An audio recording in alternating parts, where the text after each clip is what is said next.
तर नमस्कार मित्रांनो, काय म्हणताय, काय चाललंय? मी आहे तुमचा फेवरेट चहावाला म्हणजे चहावाला ब्लॉगर. चला लोकांच्या दिवसाची सुरुवात करूया मस्तपैकी चहा देऊन. दादाला चहा देतो. दादा म्हणलं बाबा लई भारी व्हिडिओ बनवत असतो. दादाला थँक्यू म्हणलो त्या गोष्टीसाठी. आणि त्यानंतर आता चला जाऊया चहा घ्यायला. पण आज चहा विकताना सूर्य एवढं कोपलेला की कुठला तर जन्माचा बदला घेत होता माझ्याकडनं. सूर्य काय त्रास देणं कमी करणार नाही, म्हणून जाऊया जरा मट्टा पिऊन घेऊया. आता मट्टा पिऊन झाले, चला पुन्हा चहा विकायला सुरू. चहा विकता विकता मारुती मंदिरापाशी बसलेला आणि तिथं एवढी गर्दी जमलेली, काय विषय बघायला गेलो. आणि तिथं पालख्या होत्या. मला माहित नाही कुठल्या देवीचे किंवा देवाचे होते, त्यामुळे मी जास्त काय बोलणार नाही गोष्टीबद्दल.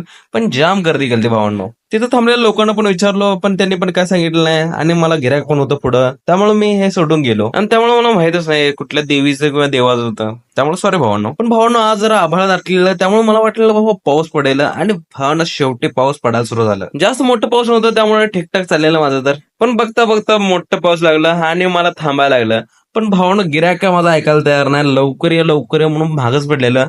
आणि आता त्याला पण सोडता येत नव्हतं, म्हणून चला पावसात फिरूया आपण. पावसात जाऊन त्या गिऱ्हाईकांना चहा दिला आणि तिथे गेल्यानंतर पाऊस थांबलं.